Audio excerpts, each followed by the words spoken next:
Hello guys, welcome to Clarity for Sure, and I welcome you all to the daily ESI and ARD current affairs MCQ series. This is the part 3 of January 2026. So let's begin with the first question then.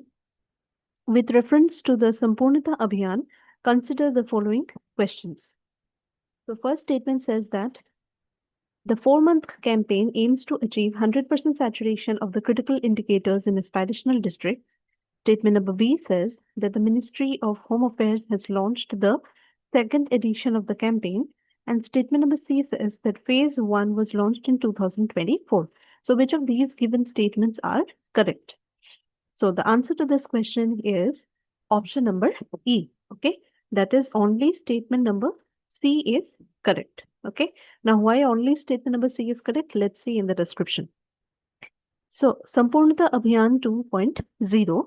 So it is Niti Aayog and not Ministry of Home Affairs. So Niti Aayog CEO Shri B.R. Subramaniam has launched the Sampurnata Abhiyan 2.0. And this is a 3-month mission, not a 4-month mission mode campaign. Okay. So therefore, statement number A is also incorrect. So the main aim of this particular campaign is what? It is to achieve 100% saturation of critical development indicators in India's most underserved regions. It's a time bound. Why time bound? Because it is a 3-month campaign, right? Results oriented campaign to fast track the social sector outcomes. So if you see, the outcomes will be on the basis of the key performance indicators. So for the aspirational districts, there are 5 key performance indicators. For the aspirational blocks, there are 6 key performance indicators. So it is built upon the success of the Sampurnata Abhiyan phase 1, which was launched in 2024. Okay. Let's move to question number 2 then. Which ministry has launched the Pancham chatbot? Whether it's Ministry of Agriculture and Farmers Welfare, whether it's Ministry of Finance, Ministry of Commerce and Industry, Ministry of Panchayati Raj, or Ministry of Rural Development. So the answer to this question is option number D, that is Ministry of Panchayati Raj. Let's talk about Pancham Digital Chatbot. So what is the first point? That it is the nodal ministry, right? Ministry of Panchayati Raj has launched the Pancham portal. What does Pancham stands for? Panchayat Assistance and Messaging Chatbot. So this is a WhatsApp-based AI digital assistant for the Panchayati Raj institutions. Now, what is the knowledge partner? UNICEF. Okay, so these 2 points are very important, ministry and the knowledge partner.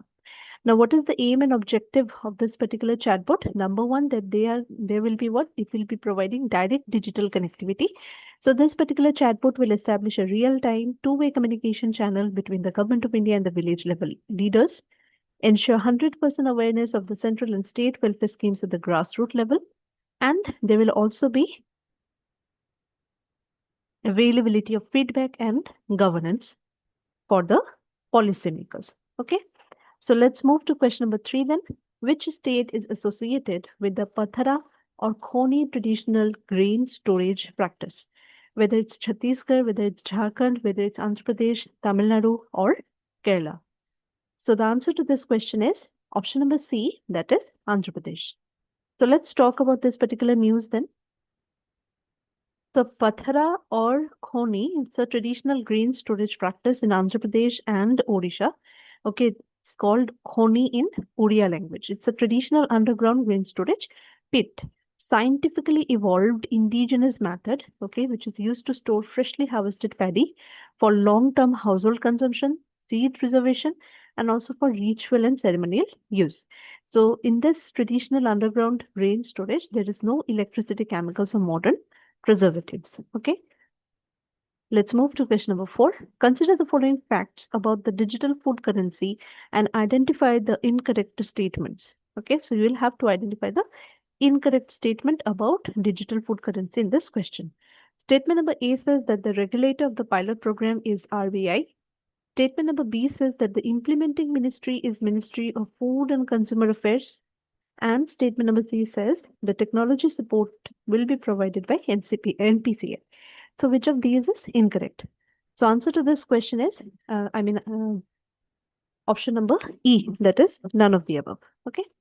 So let's talk about digital food currency. So what exactly is this digital food currency? That the government of India is set to launch a pilot program for this digital food currency, which is actually a programmed version of the e-rupee. Okay, just like we have e-rupee, that is central bank digital currency of the RBI. Similarly, this digital food currency is also programmed on this particular thing. Instead of physical food grains or cash transfers, beneficiaries will receive digital food coupons, which can be used only for food grain purchase that can be redeemed at authorized fair price shops.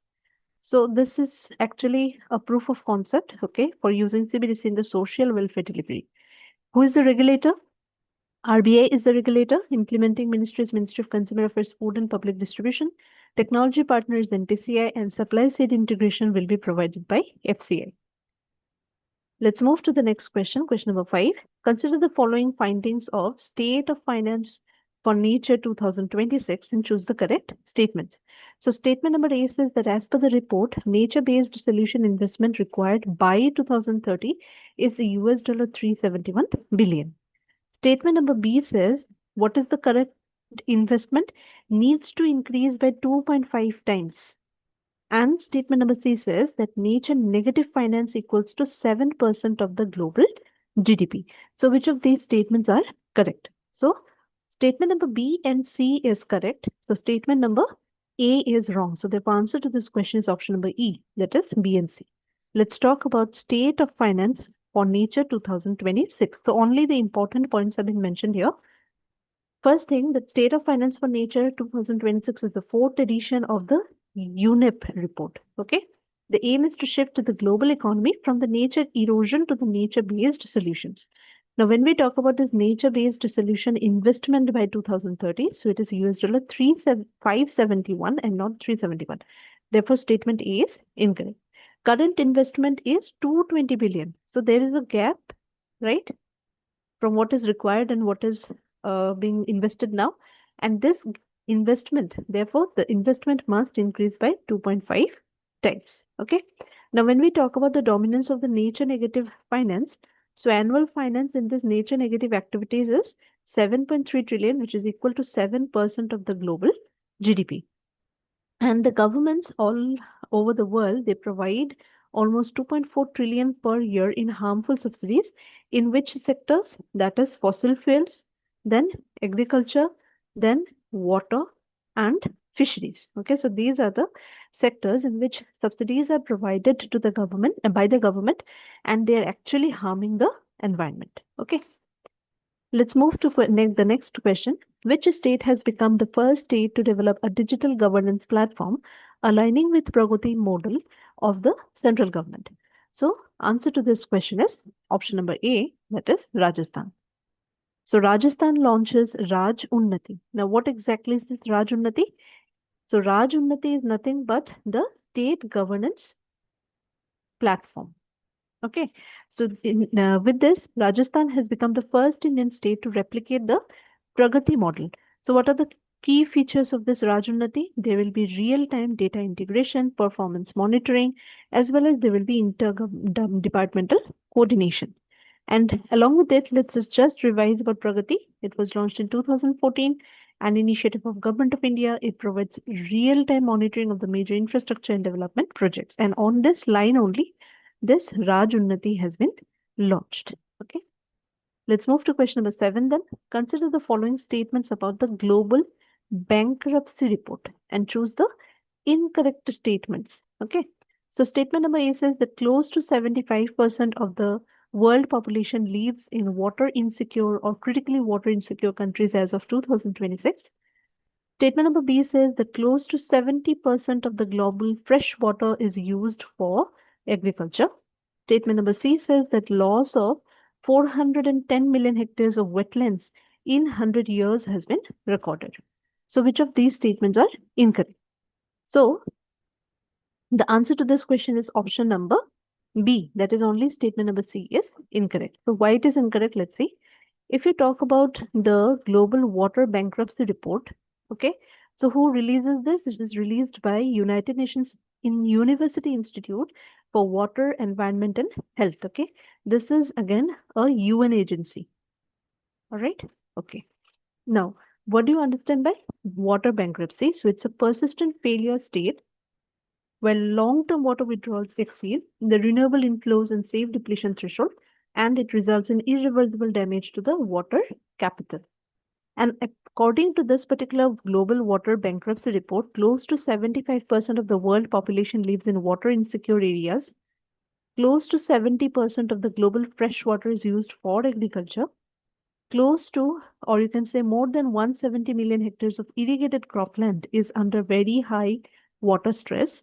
Close to 70% of the major global aquifers are showing long-term decline, and there is a loss of 410 million hectares of wetlands in 50 years and not 100 years. Okay, that is why the statement was wrong.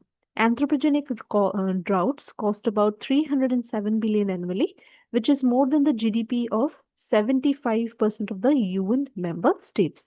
So these are the findings of the Global Water Bankruptcy Report.